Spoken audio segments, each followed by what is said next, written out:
जी नमस्कार, मैं गुलशन कुमार और मैं इस वक्त हूँ दिल्ली विश्वविद्यालय के डॉक्टर भीमराव अंबेडकर कॉलेज में और हमारे साथ है doctor Bhimrao Ambedkar college professor. तो सर से हम बात करेंगे और जानेंगे इनके बारे में और जानेंगे अभी जो नए बच्चे जो CUT के एग्ज़ाम दे के आए हैं तो उन्हें किस तरह से अपने पढ़ाई के प्रति कैसे टाइम मैनेजमेंट करना चाहिए, कैसे कॉलेज में आने के बाद कॉलेज के पढ़ाई को अच्छे से करें। नमस्कार सभी दर्शकों को सबसे पहले हार्दिक शुभकामनाएं और आप सभी लोगों का जो CUT दे चुके हैं उनका दिल्ली यूनिवर्सिटी में स्वागत है। स्वागत इस उद्देश्य के साथ है कि आप आएँ दिल्ली यूनिवर्सिटी में, जब आएँ तो बेहतर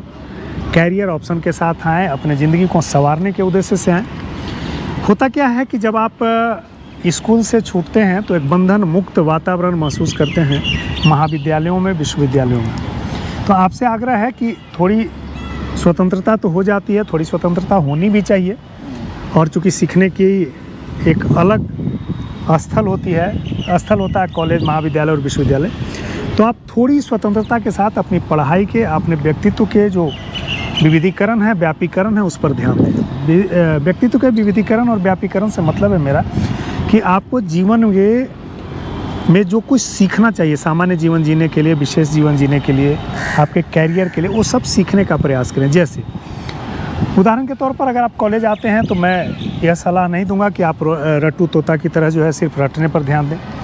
यहाँ पर बहुत सारे कार्यक्रम होते हैं, बहुत सारी सोसाइटीज़ होती है कॉलेज में। उन सारे सोसाइटीज़ में जिनमें आपका विशेष रुचि है उसमें आप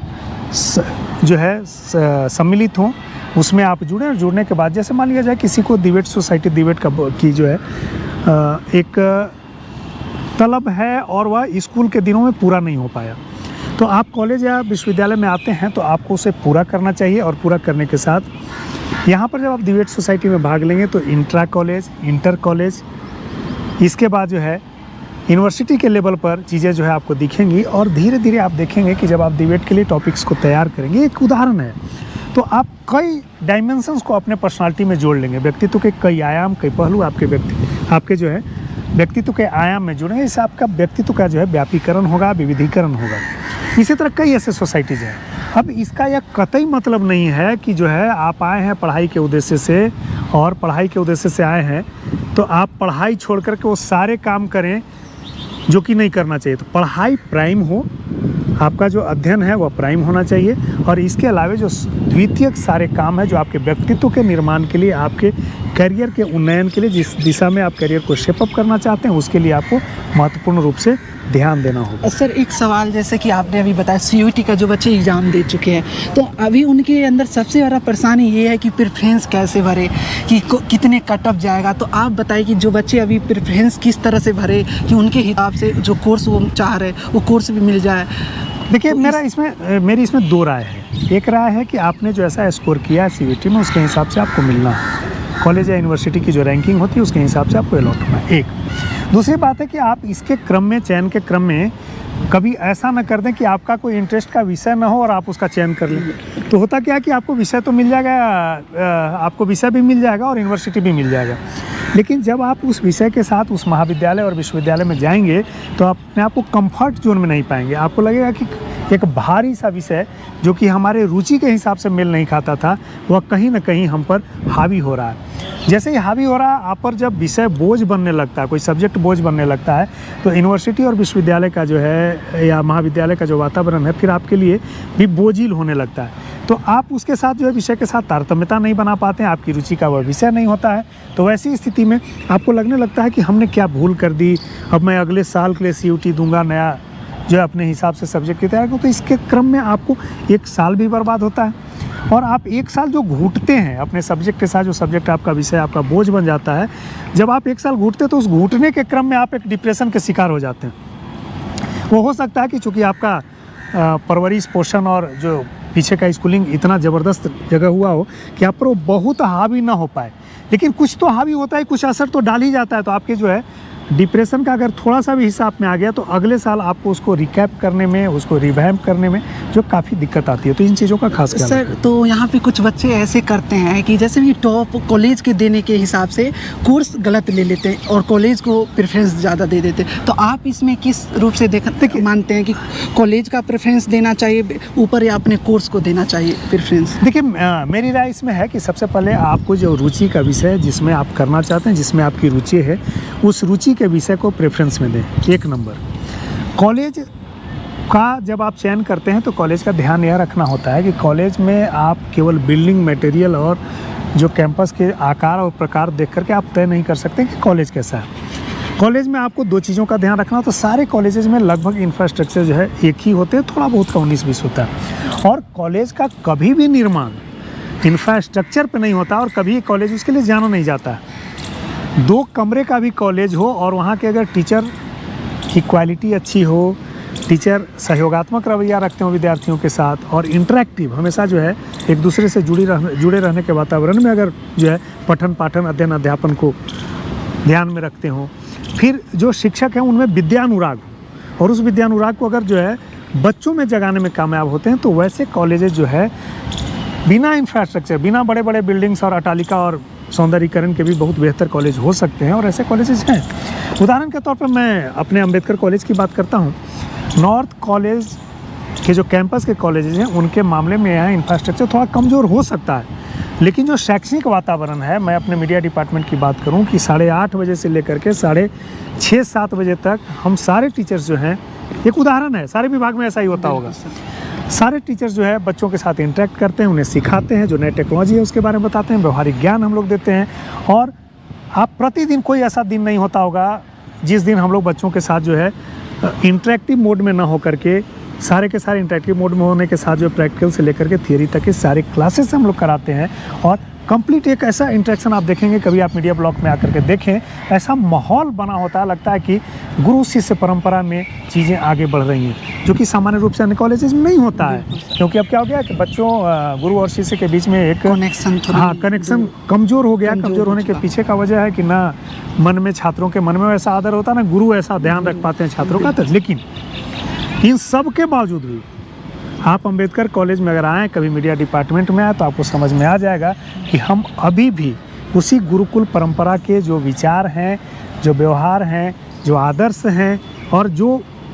वह प्रक्रिया थी प्रशिक्षण की, हम उससे आज भी गुजरते हैं। आप तो उसके उदाहरण हैं। बिल्कुल सर। तो हाँ सर, एक क्वेश्चन ये, जैसे कि बहुत बच्चे गांव से आते हैं, मिडिल क्लास से आते हैं, तो उन्हें सर ये रहता है कि हमें कॉलेज के साथ कोई गवर्नमेंट एग्ज़ाम की तैयारी करे, तो क्या इस कॉलेज की पढ़ाई में क्या हो कर पाएंगे नहीं, या बैलेंस करके हम कर सकते हैं? जैसे कोई यूपीएससी चाह रहा है, कोई बच्चे आते हैं कोई किसी भी विभाग से यूपीएससी, कोई अदर एग्ज़ाम, स्टेट पीसीएस की बात कर ले, एसएससी की, तो क्या ऐसे बच्चे वो क्या बैलेंस करके वो हो जाएगा या उनको ड्रॉप लेके करना चाहिए? या इस देखिए क्या है कि जो बच्चे आते हैं और ख़ास करके हिंदी बैकग्राउंड के बच्चे हैं, उन्हें लगता है कि बस कॉलेज में आए और यूपीएससी की तैयारी में लग जाए। तो वैसी स्थिति में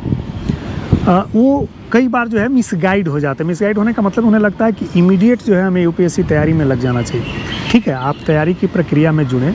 सबसे पहले आप ग्रेजुएशन के दिन में आते हैं, आपको सोचना चाहिए कि जब सिविल्स की तैयारी आप कर रहे होते हैं, तो वैसी स्थिति में आपके पास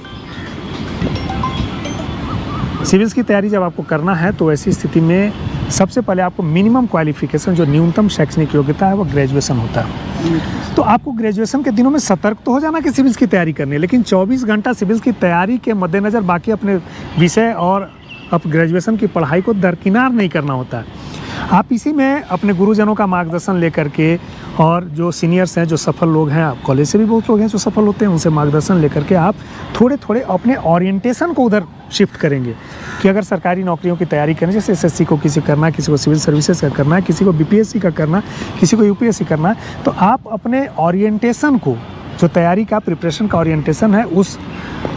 दिशा में गाइडेड कर सकते हैं। लेकिन फर्स्ट ईयर से ही आप कहने लगे जी, फर्स्ट सेमेस्टर फर्स्ट क्लास से आप कहने जी हम तो सिविल्स के लिए घर रहेंगे, क्लास नहीं आएंगे, तो आप बहुत कुछ लूज कर रहे होते हैं, बहुत कुछ खो रहे होते हैं, क्योंकि ना आप सब्जेक्ट के साथ तारतम्यता बैठा पाते हैं, ना आपको उसका ज्ञान हो पाता है। मान लीजिए आप पत्रकारिता में हैं और आपको सिविल्स तैयारी करनी है, तो पत्रकारिता में जो हमने लिखने की जो हम शैली बताते हैं, तथ्यों को जानने समझने और तर्क की जो क्षमता विकसित करते हैं, आपको हम लोग उल्टा पिरामिड में लिखने की बात बताते हैं, 5W1H की बात बताते हैं। तो आपको जब लेखन की प्रक्रिया सिविल सर्विसेज में मुख्य परीक्षा में होगी तो इससे बेहतर लेखन की प्रक्रिया आप कहाँ सीखेंगे। तो ये सीखने का क्रम है कि आप क्रमशः 3 साल में जब आप सीख जाएंगे और इधर ही ओरिएंटेशन आप बदल लिए तो जो बेसिक चीज़ें हैं आप कॉलेज के दिन में पढ़े, जैसे NCERT किताबें हैं, सब्जेक्ट का जो बेसिक नॉलेज है, GS में जैसे आपके जो जितने भी GS के पेपर्स हैं उन सारे पेपर्स के लिए आप अखबार हो गए, अपने साथियों से डिस्कशन हो गया, गुरुजनों से डिस्कशंस हो गया, कॉलेज में आप ओरिएंटेशन जैसे ही डेवलप कर लेंगे तो आप उन दिशा में आगे बढ़ पाएंगे। लेकिन यह जो कहना किसी विद्यार्थी का कि हम कॉलेज के पहला दिन कॉलेज में आए और फर्स्ट डे के बाद जो है कॉलेज बंक करना शुरू कर दें और घर में बैठ के सिविल्स की तैयारी करेंगे, वह अपने पैर पे कुल्हाड़ी मारने जैसा होगा। बिल्कुल सर, तो इसी से आपने बताया कि कुछ बच्चे आते हैं और जो मोटिवेशन से आते हैं लेकिन वो 1-2 महीने बाद भटक जाते हैं, किसी और भी गतिविधि में चले जाते हैं। तो वैसे बच्चे को क्या कहना चाहेंगे, जो नए बच्चे आएंगे उनको किस रूप में ध्यान रखना चाहिए कि हमें इस रास्ते पे चलना चाहिए जिससे हम कॉलेज भी आए और अपना पढ़ाई को सही से कर सकें। देखिए होता क्या है, आए थे हरिभजन को टन लगा कपास, तो बहुत सारे बच्चों के साथ ऐसा हो जाता है कि यहाँ आने के बाद जो स्कूल के बाद सीधा कॉलेज में आने के बाद जो खुलापन है उसके वो शिकार हो जाते हैं। खुलापन के शिकार होने का मतलब है कि बहुत कुछ की जो है जो बाध्यता है, बंधन है, उससे आप मुक्त हो जाते हैं। वो उन्मुक्तता जो है इतना स्वच्छंदता में बदल जाता है कि आप अपने आप को रोक नहीं पाते हैं। कोई जो है भटक जाता है, कोई सौंदर्य के पीछे भागने लगता है, कोई जो है साथियों के पीछे भागने लगता है, कोई ऐशो आराम और पार्टी के दिनों में कोई ब्रांड के पीछे भागने लगता है, ब्रांडेड कपड़ों के पीछे भागने लगता है। तो दिल्ली की जो अपनी गतिविधि है वह स्वाभाविक रूप से उन पर हावी होने लगती है। तो उसमें एक बैलेंस की ज़रूरत होती है। जीवन के हर मोड़ पर, हर पहलू में, हर स्तर पर आपको एक संतुलन बनाने की आवश्यकता होती है। तो आपको उस बैलेंस को सीखना होगा कि आप कैसे बैलेंस बना करके, कैसे जो है संतुलन बना करके आप आए हैं जिस प्राइम मोटिव से, आप सुदूर क्षेत्रों से आए हैं। अपने पारिवारिक पृष्ठभूमि को आपको ध्यान में रखना चाहिए, आपका शैक्षणिक पृष्ठभूमि को ध्यान में रखना चाहिए, आपको परिवार की जो आवश्यकता है और आपका जो गोल है, जीवन का जो उद्देश्य है, उसको आपको ध्यान में रख करके आपको काम करना चाहिए। और एक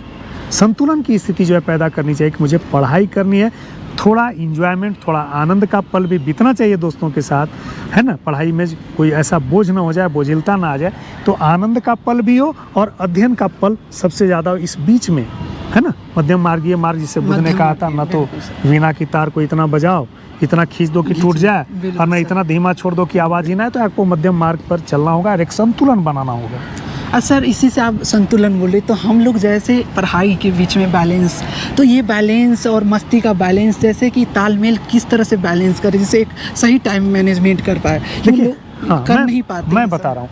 होता क्या है कि जब आप दिल्ली आते हैं तो सबसे पहला शौक होता है दिल्ली घूमने का। बिल्कुल। तो आप एक सप्ताह शुरुआती जो आपके 4 संडे हैं, आप संडे के संडे जो है रविवार के दिन जो छुट्टी के दिन होते हैं, चूँकि आपको दिल्ली सरकार पास भी देती है, DCTC का सस्ता पास मिलता है, तो आप बेशक जो है आउटर मुद्रिका में बैठ करके पूरी दिल्ली घूम लें, कुछ बेसिक जगहों को घूम लें।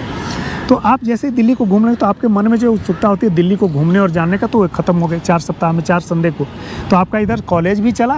वर्किंग डेज में कॉलेज भी गया और संडे के दिन आपने घूम भी लिया। अब दिल्ली घूमने का एक शौक ख़त्म हो गया। दूसरा जो है, आप जब यूनिवर्सिटीज़ में, कॉलेजेस में आते हैं तो मित्रों का चयन आपको ऐसा करना चाहिए जो आपके माइंड सेट को और सकारात्मक हो, आपके उद्देश्य में आपके सहभागी बने, न कि एक अवरोध के रूप में आ जाएं। अब बहुत लोगों का प्राइम मोटिव है, बड़े घर के